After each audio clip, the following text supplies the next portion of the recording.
Welcome, welcome, welcome. I would like to welcome you to episode 443 of the Unpopular Podcast. This is the man, the myth, the legend, Jalen Hunter. Here at the Unpopular Podcast, I'm not really asked you to agree with me. I'm asking you to hear me out. I want to start this episode with a story. And I'm going to tie this story into, obviously, what we're going to be talking about. I want to talk to you guys about a school. College football, obviously. And this school does everything possible to win. You know, they say, if you don't try, if you're not cheating, you're not trying to win. That's what they say. I don't know if I agree with it, but I do agree with the sense that if you don't try your hardest, which this school does, and you don't try everything to get a competitive advantage against your opponent, which this school did and does, you're not trying hard. You're not trying to essentially get to the ultimate goal, which is a national championship. But the school in which we're talking about, they're very successful, have a semi-successful history. And this school was caught technically cheating. And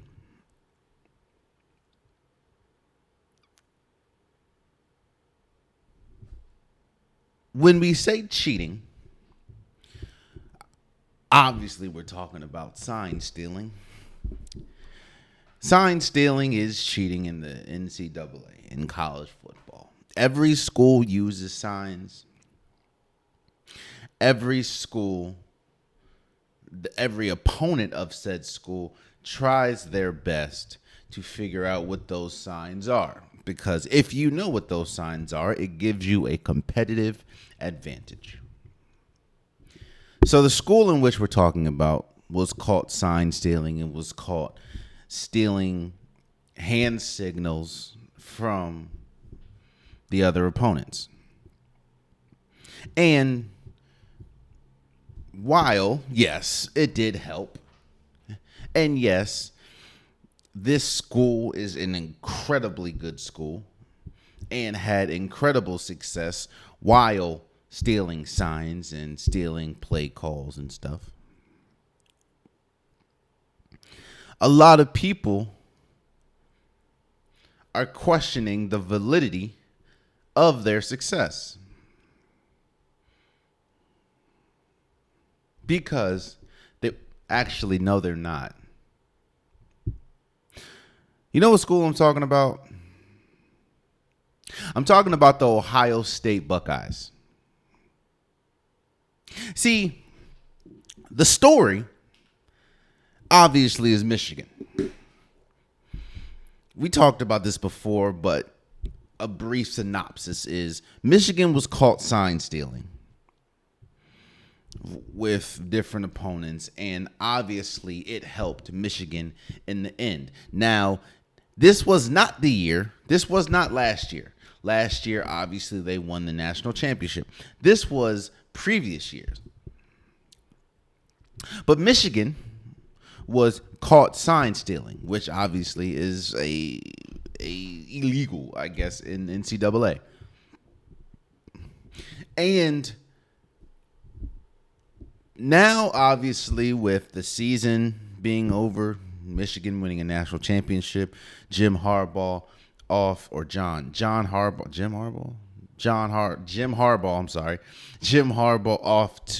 the Chargers, and now you have Shamar Moore, who was the head coach. They're obviously trying to figure out now that the season is over what the punishment is going to be for said school, for said thing. But I think it's hilarious. You see, I'm not here to condone cheating.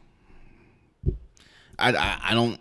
Obviously, I want everyone to win fair and square. I don't condone cheating. But the word cheating is what we have to figure. It's what we have to pinpoint and what we have to figure out. Because while yes, the rule is you're unable to steal signs. Every single team. I started this episode talking about a team that got caught stealing signs and stealing signals from other teams, which is Ohio State, Michigan's rival. In fact, excuse me. In fact, over the years, there have been multiple teams that have been caught sign stealing and that have been caught stealing other team signals. While yes, it is technically against the rules, everyone does it. So you have to ask yourself, why are they trying so hard to make an example out of Michigan? Especially when it has been proven that Ohio State, their rival, another school in the Big Ten, was caught sign stealing as well, but you don't really hear much about that one. Is it because Michigan won a national championship? You know what I think it is? And I've talked about this before. You ever listen to baseball fans and baseball analysts talk about today's baseball and how there's always traditionalists. There's always people that want things to stay how they always been.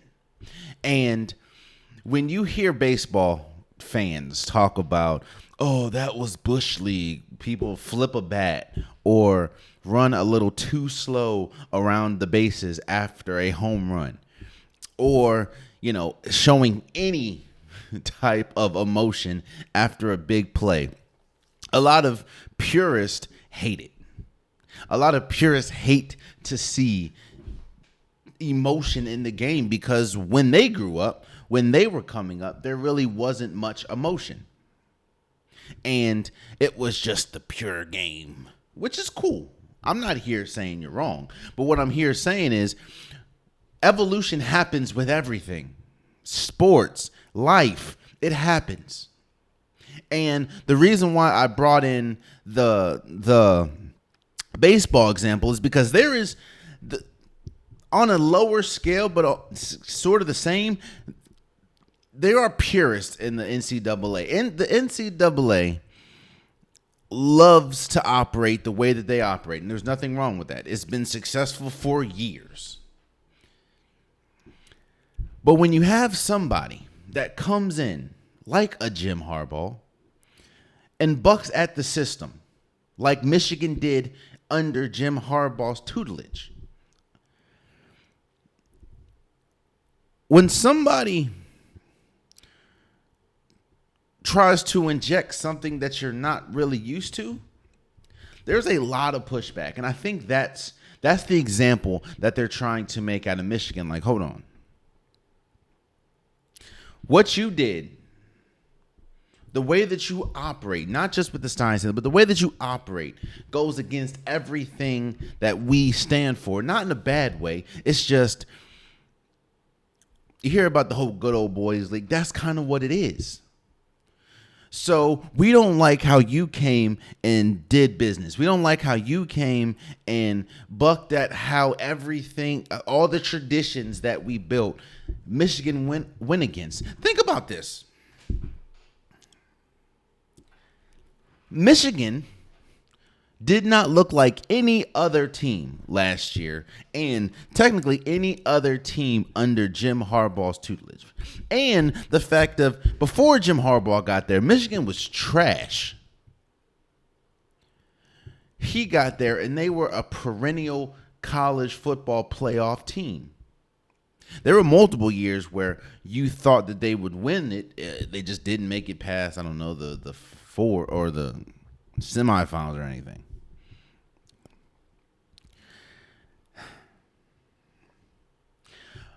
I think it's unfortunate. I don't think that they should have to. I think the report said it's unlikely, but I don't think they should have to vacate the national championship. And I would say, hey, Do the right thing, NCAA. Just let it go. I will say this. It was kind of crazy the extent of which that they did it. I mean, sending their player to, I think it was Michigan State, sending their player to, or sending their staff member to Michigan State in disguise to steal signs. And here's my thing, bro. Like, is no one talking about Michigan State? Like, how you just let this happen? How you not know that this person did not have credentials? I think it sucks that this will technically be the official start of Shamar Moore's Michigan run.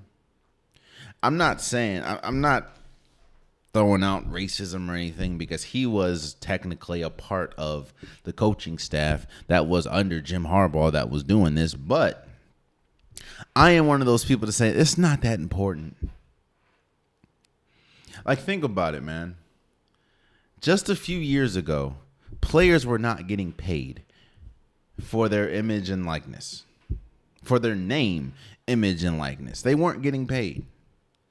Just a couple years ago, players in the NBA wasn't getting, or it was a fine.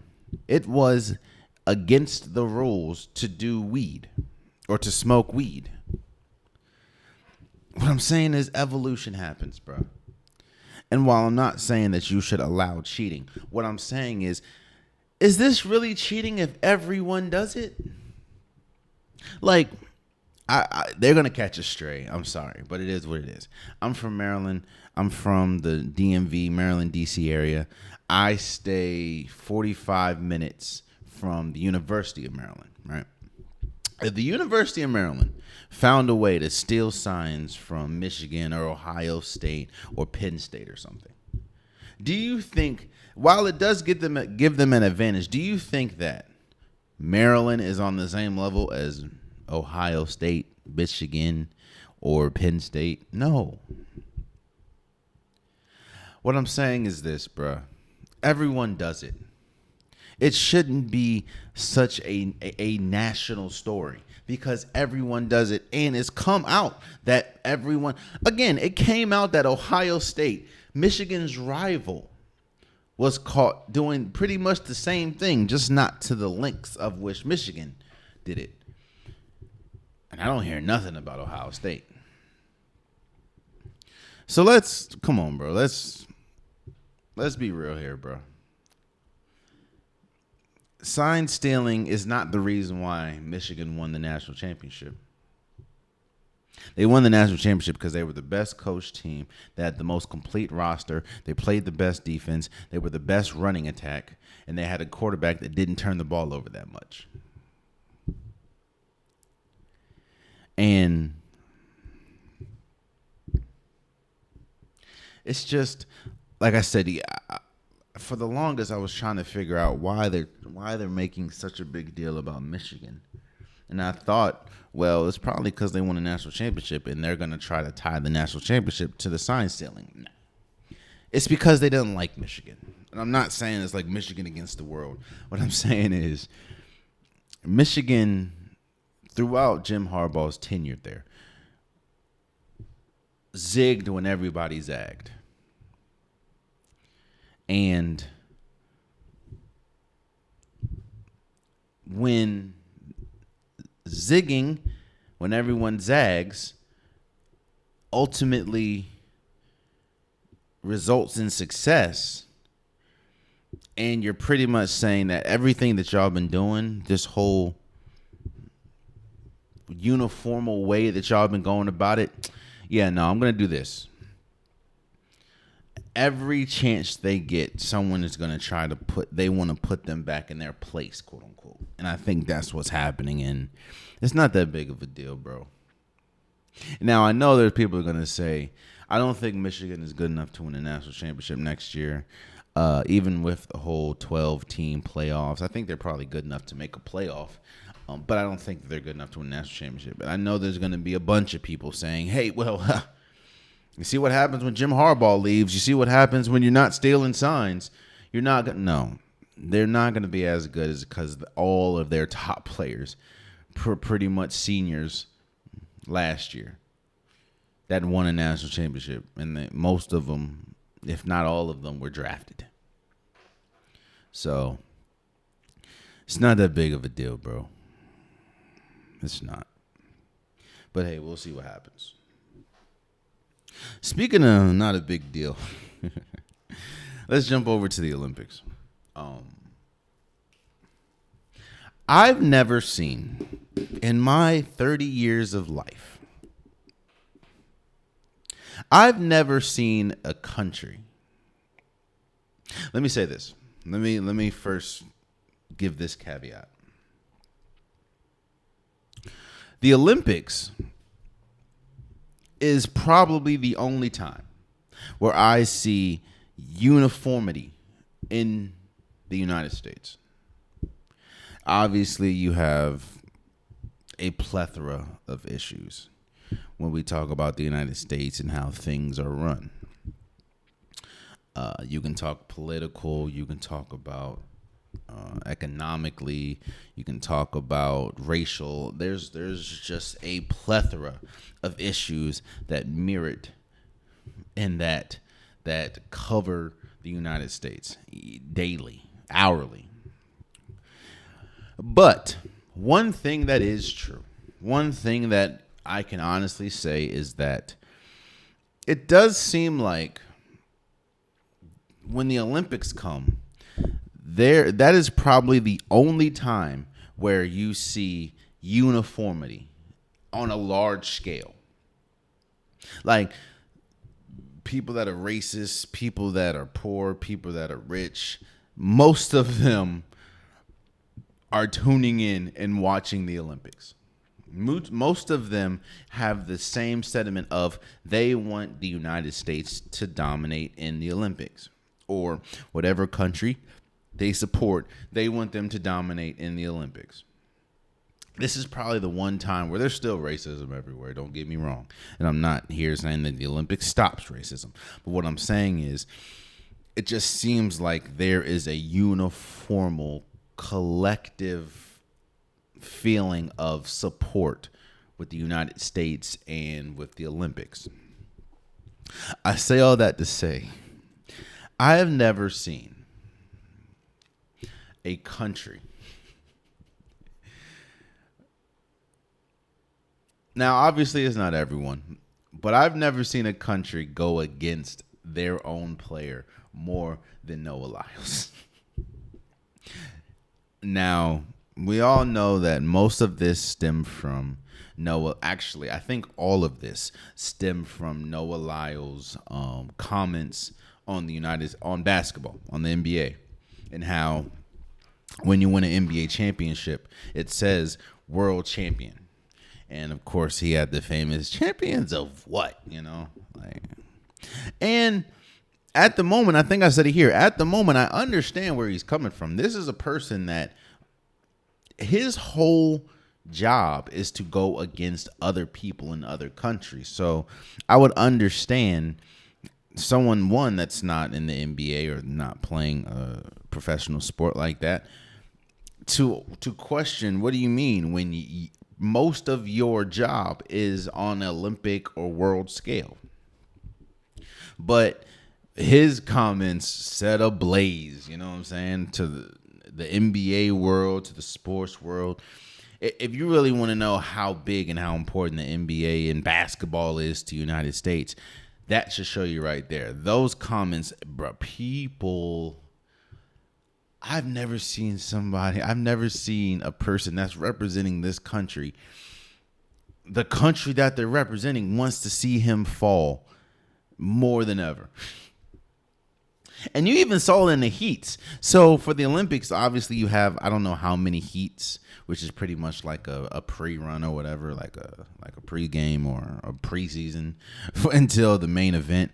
I don't know exactly how many heats were in track for the 100, but bro, he was finishing second, he was finishing third, and people were like, social media was set ablaze, bro. And it was just hilarious to see. Oh, you better win, because if you don't win, if you don't win, we on your ass. Like the people were going crazy. You had United States. Now, I'm not saying the United States men didn't support him, but you had the United States men's basketball in attendance. Obviously, sparked conversation after Noah Lyles' comments. And this man's from the DMV. Now, for people that don't understand what I'm talking about, he's from the only part of V that we support. Okay, so let me break this down for y'all. You have the DMV, which obviously in this case stands for DC, Maryland, and Virginia. Now, for people that don't understand, all of DC is represented in that D, pulse. All of DC. DC isn't as large as, first is a district, so it's not as large as you think, but all of DC, whether we're talking about Southeast, Northeast, Southwest, all of DC is represented in the D, pulse. Then you have the M. And the only reason why I'm explaining this, because I'm seeing this a lot on social media now that the DMV is kind of going crazy in the Olympics, which we're going to explain in a second. But you have the M. The M pretty much is majority of Maryland outside of Baltimore. Baltimore is its own Baltimore, you can pretty much say that Baltimore is its own country. Baltimore is its own state. That's pretty much what you can say. DMV represents majority PG County, which is where I'm from. Some Montgomery County, some. Like, once you get past Silver Spring, it starts to get a little sketchy. Depends on who you talk to. Charles County, Waldorf is, and I used to live in Waldorf. Waldorf is a hike. Waldorf is, yeah. I know I'm localing out this podcast right now, and I apologize for that. I just have to explain it because, like I said, I'm seeing a lot more people talk about the DMV in seeing as though they've been going, like I said, they've been excelling in the Olympics. But the M is pretty much PG County. You got your Suitlands, you got your Upper Marlboroughs, you got your District Heights, you got your Laurel, Maryland, you got your Landovers, That's what the M is, Maryland. Then you got the V. Now, if you look on the map, you understand that Virginia is massive.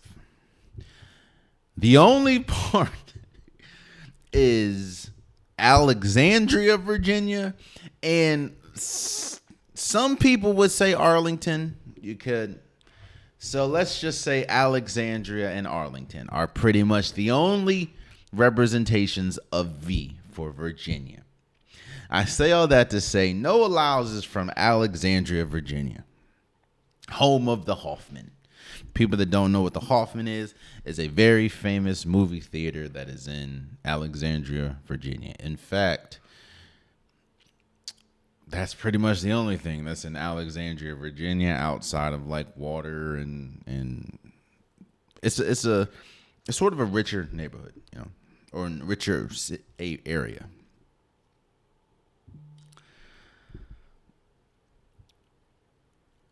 Let's get back to the point.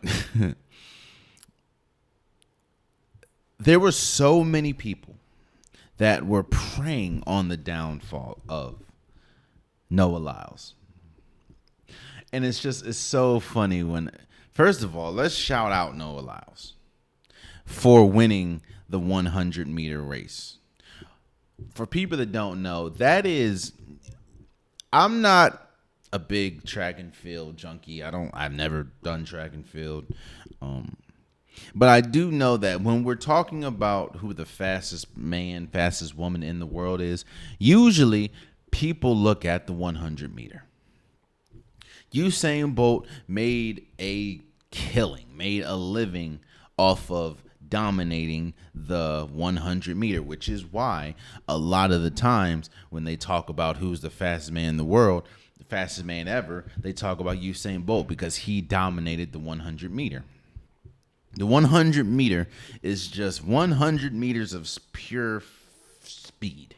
If you don't have, now obviously there's technique, there's the way you get off the box, there's a lot of stuff, but the fastest person in the world is determined usually by the 100 meter. And the fact that Noah Lyles won that, he won it in the world championship, but obviously there's a difference between the world championship and the Olympics.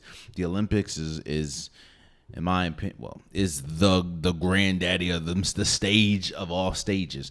This is when you're going against, there's people that don't participate in the world championships that obviously set their sights and goals on the Olympics. Noah Lyles proved to be the fastest man alive at the moment by winning the 100 meter. Now, let me explain to you how it was explained to me. Because if you're anything like me, for a good, let's say, 2 to 3 hours, you were as confused as I was. I don't remember homie's name. I think his last name is Thompson. It's the dude from Jamaica. You were probably as confused as I was as to how Noah Lyles won. When the dude from Jamaica's foot crossed the line before Noah Lyles. His foot crossed the line, like his big foot crossed the line before Noah Lyles. So in my head, I'm like, damn, Noah Lyles got second. But shouts out to Noah Lyles, he was incredible. Then the camera. So this happened in real time, right? The race is over. The camera is focused on the dude from Jamaica. I think his last name is Thompson. The dude from Jamaica. It's just focused. Usually meaning this is the person that won. But then the camera cut to Noah Lyles celebrating. Noah Lyles taking off. Once he starts doing the whole, let's go and start circling the block. And once he took his name tag or whatever it is off and started, I said, oh, he thinks he won. Now, this isn't like one of those gymnastic situations, which we'll talk about in a second, but Noah Lyles thinks he won. And I'm like, wait, I don't know. Did anyone tell Noah Lyles that he lost? But he kept going to the point where I'm like, wait, did he win? Because then they kept showing the replay and they kept showing homie from Jamaica's foot crossed the line before Noah Lyles. So I'm like, yeah, Noah Lyles lost, or he's celebrating, which, don't get me wrong. We can talk about silver, we can talk about bronze, cool. Like, we're still talking as people that don't have Olympic medals, so it's still a great feat. But I'm like, yo, why do they keep showing Noah Lyles? I understand he's the big name in this, and a lot of the things that he's talked about, and the bravado that he had, being from the DMV, the confidence, which is kind of why I explained the whole DMV portion, the confidence that a lot of people from the DMV have, just it spews out of Noah Lyles. So you guys were probably the same age that I was that day when you found out that the foot does not determine if you win or not. I was always under the impression that the first piece of skin that goes past the line determines who the winner is. Whatever the first thing is determines who the winner. I was it 2 days ago, years old, when I found out that it has something to do with the torso or the collarbone or something. Like if your collarbone, it's determined by the collarbone, which is how Noah Lyles won. Like 0.05, like that was probably the closest win or the closest match. When you talk about photo finish, that was closer than a photo finish. It was incredible, bro. Shouts out to Noah Lyles for winning the 100 meter. Shouts out to the Jamaican guy again. In fact, I'm gonna look him up. Because I don't want to. I don't want to keep messing up his name.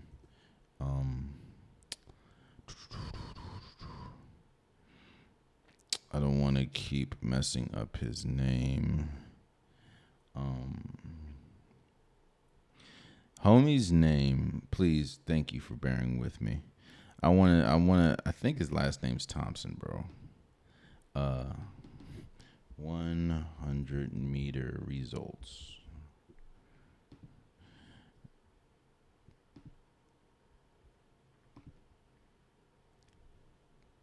Kishan?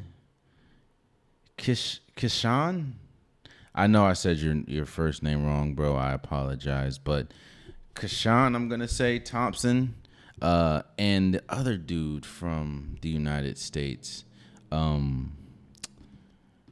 Curly, Fred Curly.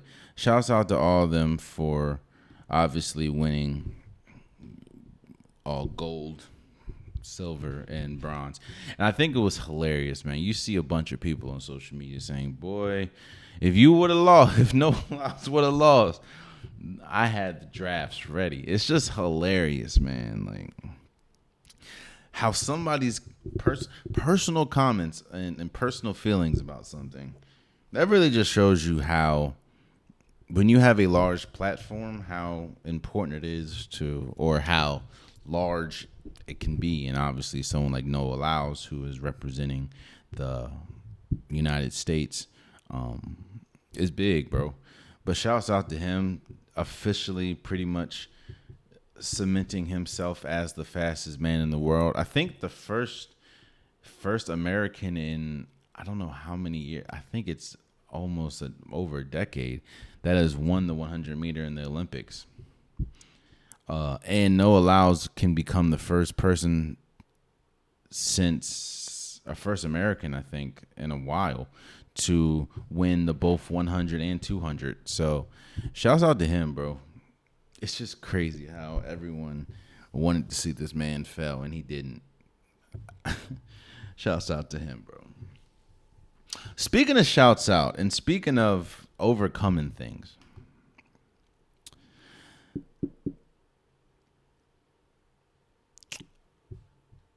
injuries play a huge part in sports. We know this.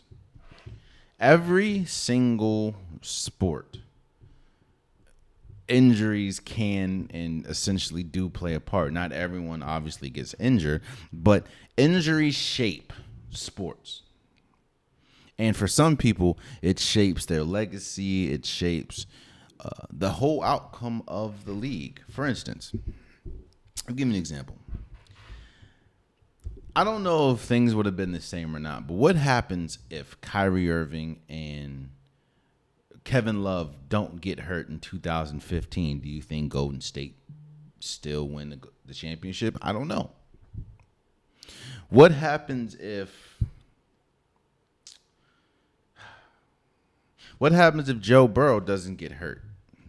Do the Bengals win the championship? I don't know. Or Super Bowl? I don't know. You know how many times a tennis player, whether we're talking about Rafael Nadal, whether we're talking about Novak Djokovic, how many times that they have to stop or quit because of injury? What I'm saying is injuries play a huge part. And for some people, it is the end of their career. For some people, they're able to overcome. Nothing wrong with both. Some injuries are, serious. Well, when you tear your ACL, one time. It usually changes in effects, especially when you have when you're participating in a high octane sport. It definitely, and you're participating in a sport that involves heavily on strength with your legs. That usually is a death sentence. I mean, look at Klay Thompson now. Obviously, he tore his Achilles and tore his ACL and ruptured his Achilles. But look at Klay Thompson. I'm not saying his career is over. What I'm saying is he does not play or look like the same person he did before the injuries. Mainly on the defensive side, but his shot is starting to be affected too. On the Olympic level, when you tear your ACL, that's usually a death sentence. Well, imagine tearing your ACL, the same ACL, 3 times. That's what happened to Rebeca, Andrade, the Brazilian gymnast. Andrade, I think her last name is. Rebeca Andrade. If I said your last name wrong, I apologize. To tear your ACL 3 times, the same ACL 3 times, not only is it a win to make it back and make it completely healthy, but you've technically won at life when you make it back and make it to the Olympics. Mind you, do you know how many people every single year try to make it to the Olympics and can't and don't and won't? So for you to tear your ACL 3 times, to come back, get 100 or make it to 100% healthy, make it to the Olympics and win gold, going against someone like Simone Biles, who is widely considered the greatest gymnast of all time, and Jordan Childs. She beat both of them.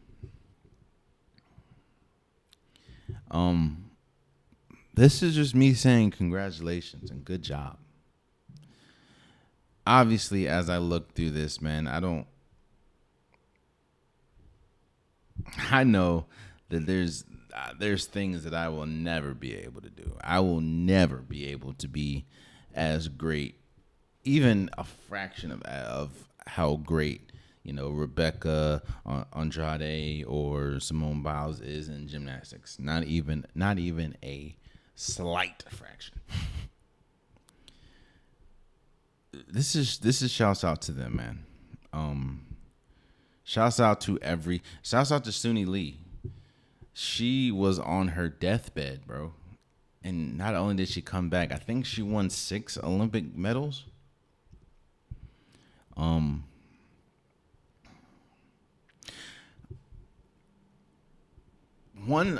We talk about why the Olympics are so good and why it's so important. And we've talked about the importance of different countries. We talked about the importance for the sport. I don't know a place to go watch fencing every year. Or every day. I don't know a place to go and watch gymnastics every day. But the Olympics allows these sports to get their just due, or surfing. They allow this, just due. Well, the Olympics also shows off and displays stories like Rebeca Andrade's that is just second to none. Bro, I know me. I'm not a person that likes to quit too often, but if I tore my same ACL 3 times, I'd have to reconsider a bunch of stuff. Like, this might not be the path God has me on. So for the fact that she was able to come back and do that, shouts out to her, man. Shouts out to Simone Biles and shouts out to Jordan. All of them, definitely. And shouts out to everyone there. I know the big controversy was with Jordan, and they contested the result and the young lady from, I don't remember the country she was at, but she was celebrating like she won because technically the results show that she did win. And then once they checked the routine again or something, they gave Jordan a like 2 points better, which essentially had her win bronze. And the other girl was devastated, which I would be too. I ain't gonna but shouts out to everyone that's participating in the Olympics. Shouts out to all the winners, especially Rebeca Andrade, because again, I know me. If I tear an ACL, which knock on wood, I don't, let alone 3 times. Yeah, nah, it's curtains for me. So shouts out to her. I want to talk about something because I've heard a lot of people ask this question, and I actually know the answer to this. Shouts out to Brian Windhorst. He said it, but for people that didn't listen or didn't hear. So the men's and women's 3-on-3 basketball, which is a sport in the Olympics, struggled. Now, shouts out to the women. They did essentially win bronze. But the men, they didn't even make it out of pool play. They got eliminated. They got destroyed, pretty much. And a lot of people, because I was questioning this too, until I did some research. I did some Googles. I'm like, yo, I feel like basketball should be a sport that we should dominate. And I feel like basketball should be another avenue, or the 3-on-3 tournament should be another avenue in which we dominate. And for players that are exceptional in one-on-one play in the NBA, if they're unable or for some reason or another, they don't make it on the 5-on-5 team, they can do the 3-on-3. Like, why can't, I don't know, Kyrie Irving and Jamal Crawford and I don't know, who was a American that didn't a big, like Jaren Jackson Jr., why can't they make the 3-on-3? So after some Googles, I found out why. Now again, when we talk about basketball, it's a collective understanding that the best basketball players in the world, not all of them, but the best basketball players in the world mostly reside in the United States.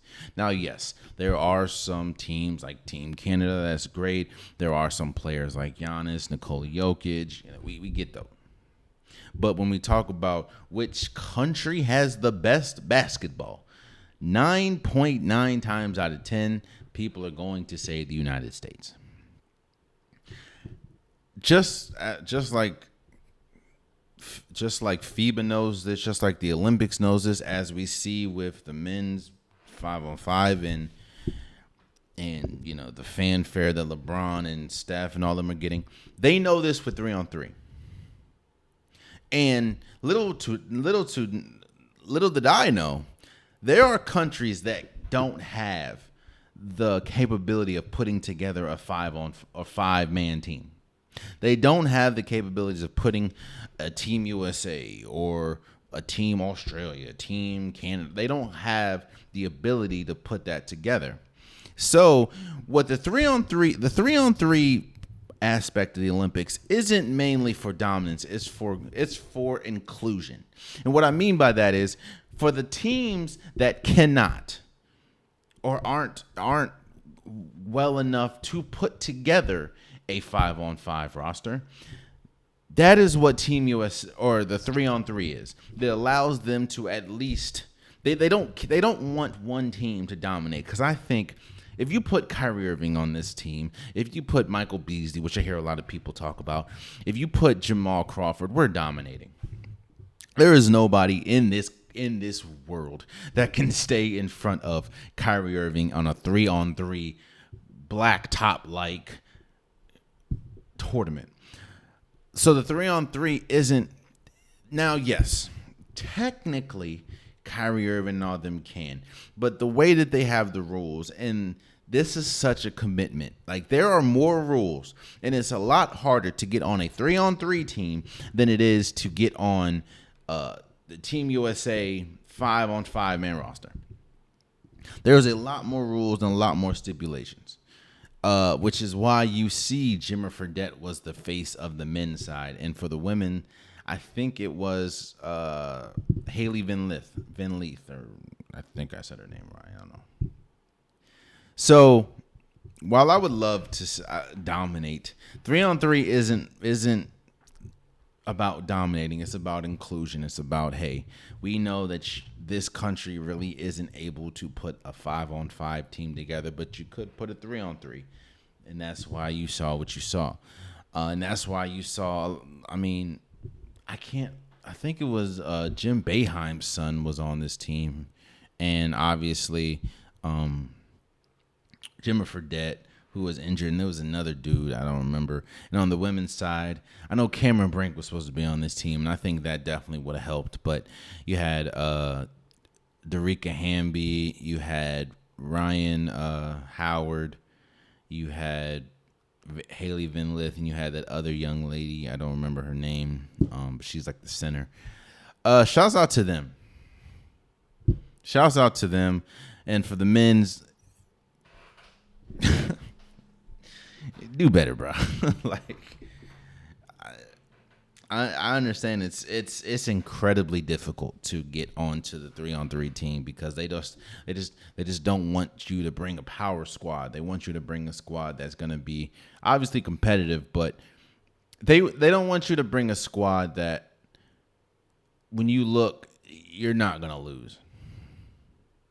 Like, again, on this 3-on-3 thing, I don't think there was one person.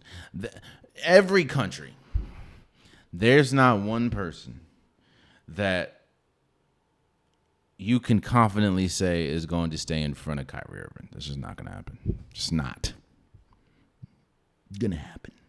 So, yeah, that's why you don't see a lot of NBA players in it, because it's such a huge commitment that obviously overtakes their commitment for the NBA. It's just not going to work. So, but shouts out to the women for winning bronze again, and just do better, guys. Shouts out for everyone in the Olympics. Again, we're still going on now. We're in the basketball is now on the tournament play. I think yesterday Team USA played Brazil. And the women, they keep dominant. They almost lost. Let me back up. Belgium gave them a run for their money because they have Emma Mieseman, who won the WNBA championship with the Washington Mystics. They have some players that are pretty good. Sabali, Sabali, Satu Sabali. She was going crazy. She's been going crazy. But yeah, man. Shouts out to everyone participating in 3-on-3. In the Olympics, man. It's definitely, again, I say this every single time we talk about the Olympics. I'm talking about things that I will never be a part of. So shouts out to them. There's no way I can be overcritical, so. Because you're technically being overcritical with things that you or myself. I'm good at basketball, don't get me wrong. But I don't know. I'm nowhere. There's no way in heaven and hell I'd make the Team USA team. That's just, I'm great at swimming. There's no way in heaven and hell I'm competing in a swimming meet. It's just not happening. So, but shouts out to everyone in the Olympics. So, let's move forward and I'm going to save all of my football breakdowns for when we get closer to the season, obviously. But what I want to talk about right now is Brandon Aiyuk.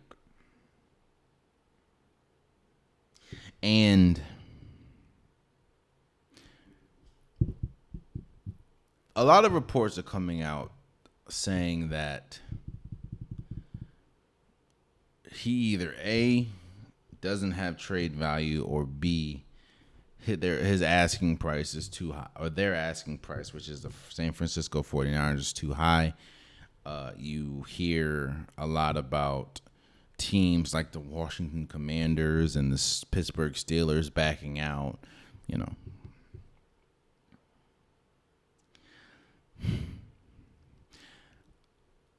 In one hand, I understand. I understand all angles of this. I understand Brandon Aiyuk's angle, seeing as though I feel like I am a top receiver in the league, which his numbers say he is. I feel like, especially with Deebo Samuel's dealing with some of the injuries that he's dealt with, Brandon Aiyuk feels that he is probably the most important receiver to the team, and his numbers back that up. So he wants to get paid like that. And I also understand the 49ers saying, yo, we can't really pay you like that when you see, Christian McCaffrey getting paid, and we have to prioritize Brock Purdy, and we have to prioritize Deebo and Trent Williams and George Kittle and Nick Bosa and Fred Warner. It's just tough. I understand teams thinking, hey, Brandon Aiyuk's on the market. He's one of the best wide receivers, and he can be a wide receiver one on multiple teams. There aren't too many teams where Brandon Aiyuk isn't the best wide receiver if he's on the team. There's only a few. That's not the case. Like, if he went to the Raiders, he definitely wouldn't. He'd be wide receiver too. Devontae Adams is still. If he went to the Dolphins, wide receiver 2, maybe 3 with Jalen Waddle. But if he went to the Chiefs, wide receiver 1. If he went to the Baltimore Ravens, wide receiver 1,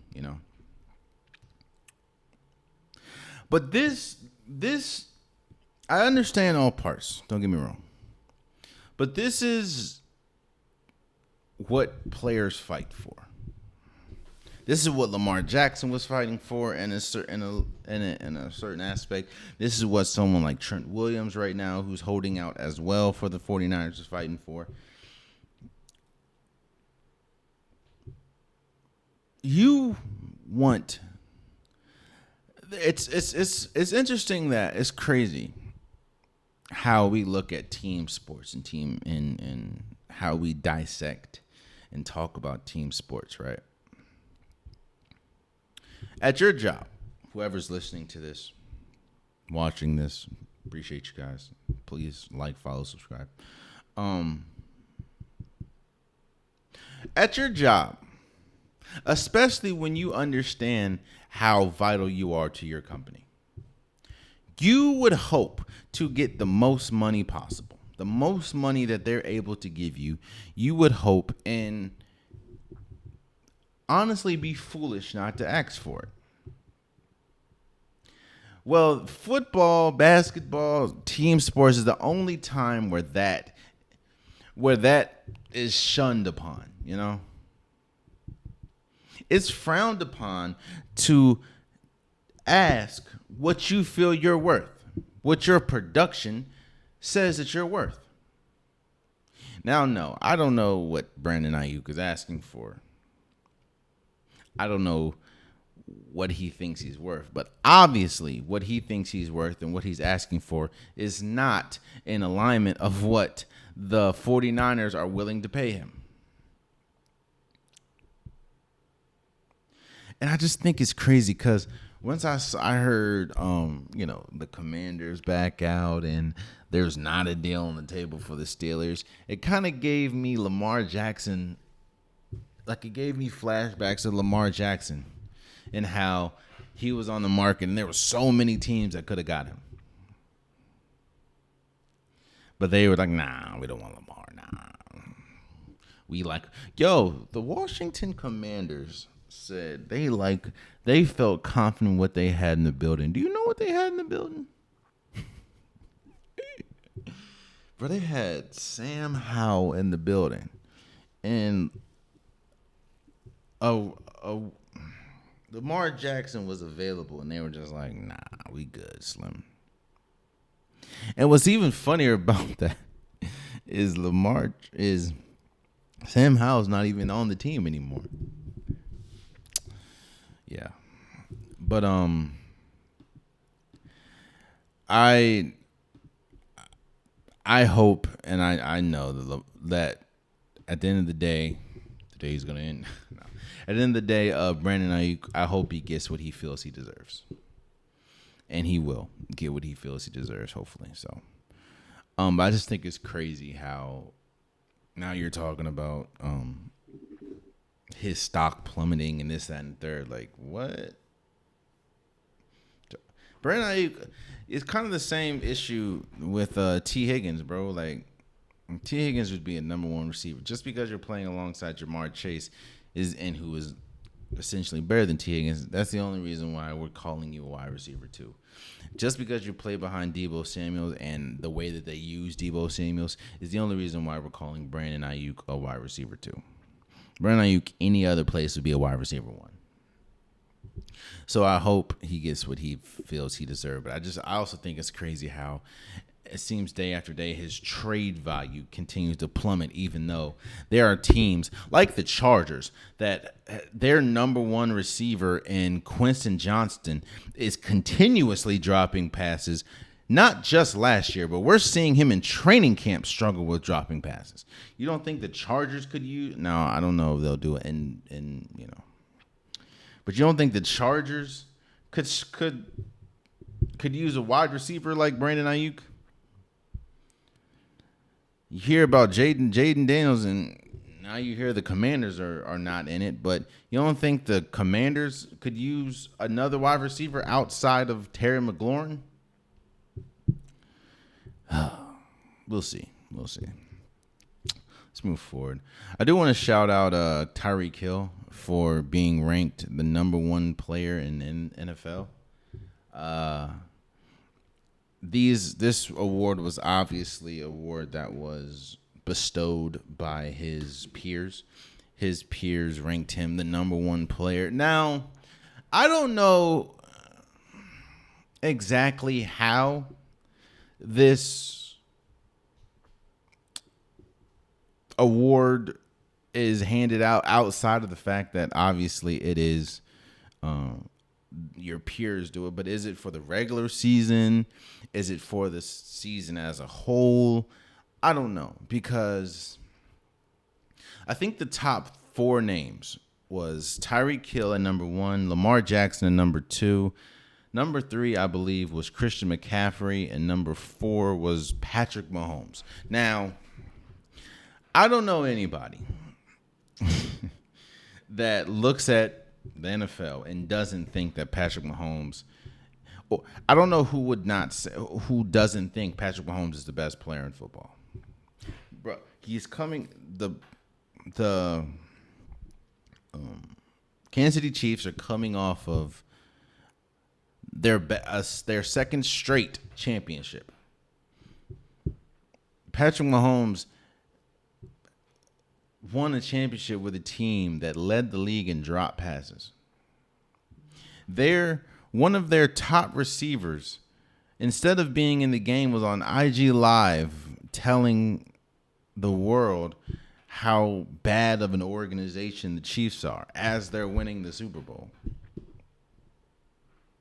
Like, don't get me wrong, man. I'm not here crapping on Tyreek Hill. I think Tyreek Hill is incredible.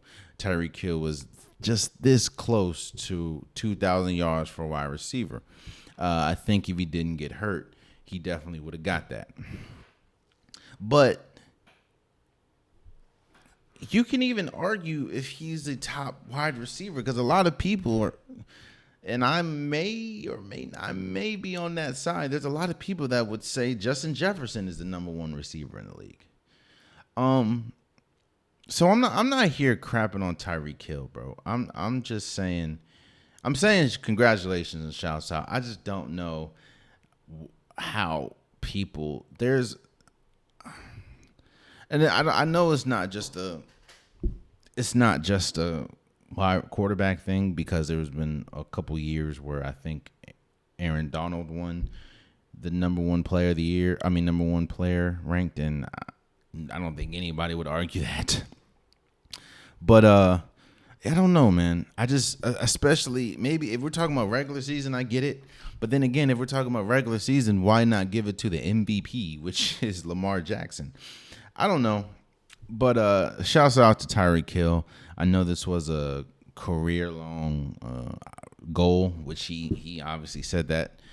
And well-deserved, man. I don't know if I'd give it to him, but he was awarded that, and shouts out to him. Shouts out to him. His peers think he's the number one player in the NFL. I don't agree with that, but I'm not a peer, and I'm not hating on him. I do think that he is arguably the best wide receiver. I think it's between him and Justin Jefferson, but yeah. Shouts out to Tyreek Hill for being ranked number one player in the NFL by his peers. So. Lastly, before we go, you have the unpopular topic of the day.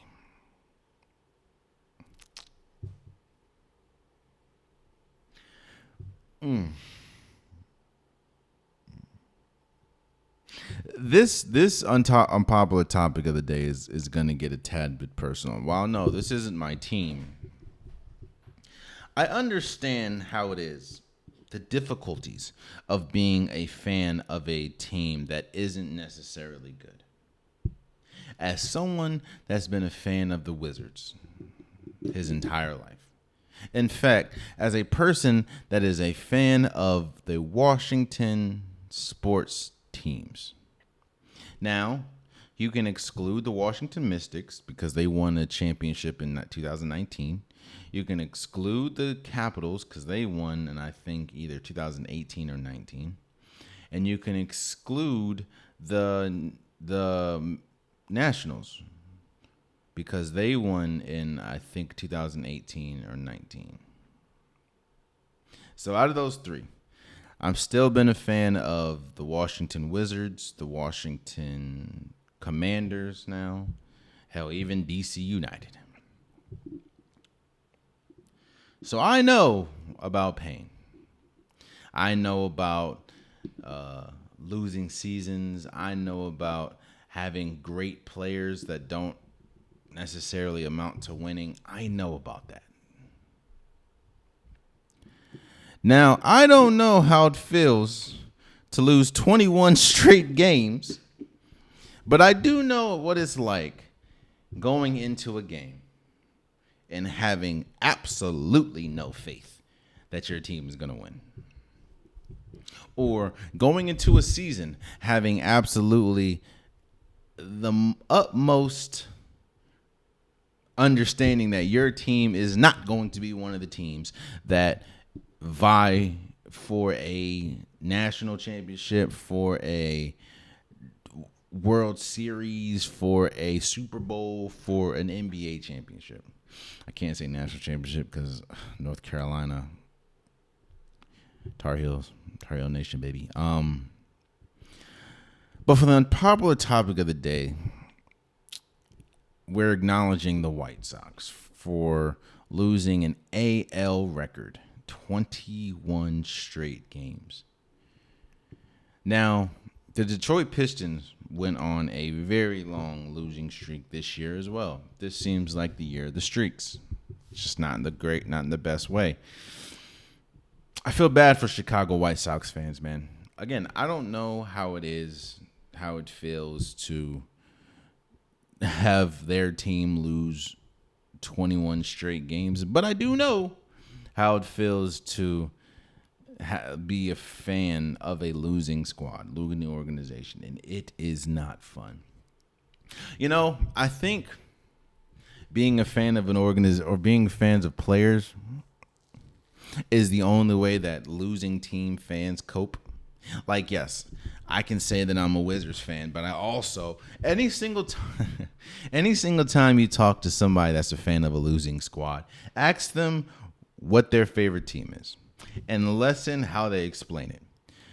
Usually it goes something like, my favorite team is the Wizards, but I'm a fan of a lot of different, it's like they have to give a caveat because there's no way that you want to attach yourself to losing like that. Yeah, man. There's really nothing to talk about, bro.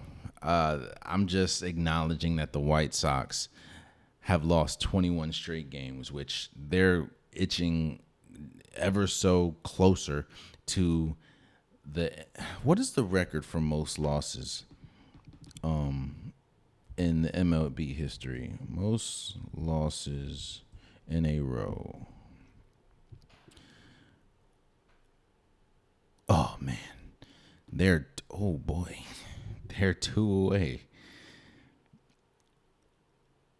This is the longest losing streak since the 1988 Baltimore Orioles. The NL record since 1990 is held by the 1961 Philadelphia Phillies. So they're 3 away from breaking the MLB record.